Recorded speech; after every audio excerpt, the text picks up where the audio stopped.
So I spend a lot of time obviously working on different parts of my game to try to figure out areas that I can improve my skill set, obviously so that I can become a better competitive golfer. And I know it may sound cliche, but if you don't have a plan, then you may as well plan to fail. I think that going to Kurt and going to an instructor for a very long time has taught me one valuable thing, is that it's my responsibility to test myself to see if I am improving in certain areas and then take that information back to my coach. In today's video, I'm going to be testing my full swing, and I'm going to let you see exactly how my skills stack up to different levels of golfers. Hopefully, you can learn a little bit more about how to practice and how to test your own skill set by watching me go through this process. We're going to be jumping into my full swing. Let's do it right now.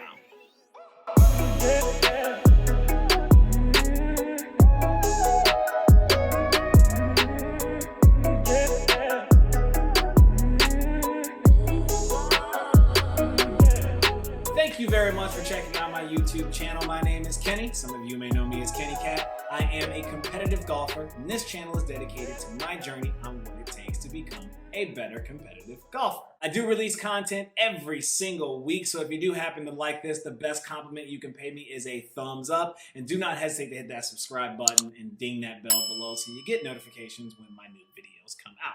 So if you didn't see the other video about my baseline putting skills, I'm going to throw a link to the description somewhere up in one of these little dots over here. But basically, I am going to start my season by testing my current skills and the baselines of what I'm able to do with like just putting, wedges, full swing, and driving. And the goal is to obviously have a good snapshot of where I'm starting the year at, so I can know exactly what to focus on when I start to practice and when I put my practice plan together. And also, so I have good information to relay to my instructor, Kurt. Obviously, if you know what you have to work on and you know where you're good at, you can maintain certain areas. And if you know what you're not as good at, you can work specifically on those things so you can improve them. We're gonna look at 3 specific distances. First distance is 100 yards, second distance is 150 yards, and then the third distance is gonna be 200 yards. So I'm gonna be using about 10 shots at each distance and then trying to stack up how accurately I am able to put that ball inside of a left to right dispersion, and also how accurate I am to hit that number from long to short. Let's head over to the range and then let's take a look at how I stack up in these 3 different areas. So typically I'm gonna put a stick right behind the ball, that's my target line, and then I'm gonna put another stick in the ground on the range about somewhere between 10 to 15 feet directly on that target line in front of me. And then I'm also going to put down a body alignment line that's going to be sitting just to the inside of the target line. And the reason for this is because when I'm looking at the footage, or I'm sending this footage to Kurt, I want to make sure I have a reference to check my club lines. And then the target line is so I can see where that ball is starting. Let's get started with the actual swing baseline analysis.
All right, and we're back. Do not mind the change of clothes. It is obviously a different day because it took me too long to edit some of this footage. Neither here nor there. So from 100 yards, I was 9 from 10 inside of a 10-yard window, or 30 feet left to right. And I did catch a few of those heavy, so I'd have to say if I wasn't on a mat, probably there's a couple of those that would have went really short, maybe about 10 or so yards. So I'd realistically say that it was closer to 7 out of 10, which is still a pretty good score. 7 out of 10 from 100 yards inside of a 10-yard window, 30-foot window. That puts me right in the range of a person that shoots between 81 and 77, which is, I would 100% agree. My wedge game from 100 yards is pretty much on par with a very low-digit, single-digit handicap. At 150 yards, I started to see things struggle a little bit there. I was trying to keep it inside of a 15-yard window, so it's about, 45 feet left to right. And as I started, I was blocking a lot of shots right, and I've been working on a few wrist angle things with Kurt in my swing that we'll talk about in another video. And I was able to correct that and bring some of those shots back on the target, but I ended up overshaping some of them left. But ultimately, I got 5 out of 10 inside of a 15-yard window left to right.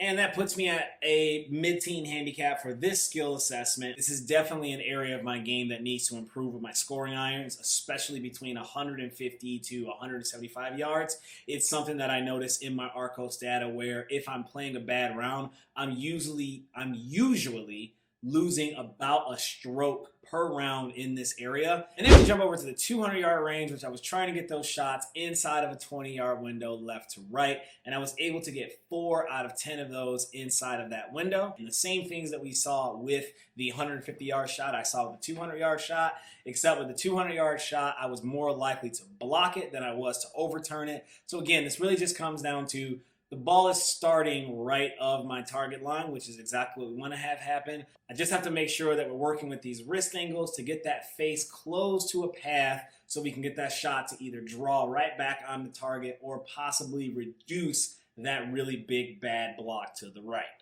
Also, I noticed that my 200-yard club, which is usually going to be a 6-iron or 5-iron, depending on, where the wind is going and what the lie looks like, I noticed that a lot of those shots were coming up really short, even if I was hitting it with the 5-iron or 6-iron. So I've got a different club that I'm going to put in the bag specifically for these distances. So we'll make another video about that because I think that the dispersion left and right from 200 yards isn't really where I'm losing the most strokes. It's probably short and long.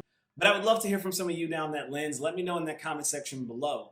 Are there any skill assessments that you do in your normal practice or in the off season to kind of get a baseline and understand exactly where your game is so you better know what to work on in the future? Let me know in that comment section below. That was a really rather long-winded question. You understand what I'm saying? Do you test your individual golf skills? And if so, how do you do them? Let me know in that comment section below. That's really all I've got for you. As always, thank you very much for watching my YouTube channel. Deuces, people. Let's keep it moving.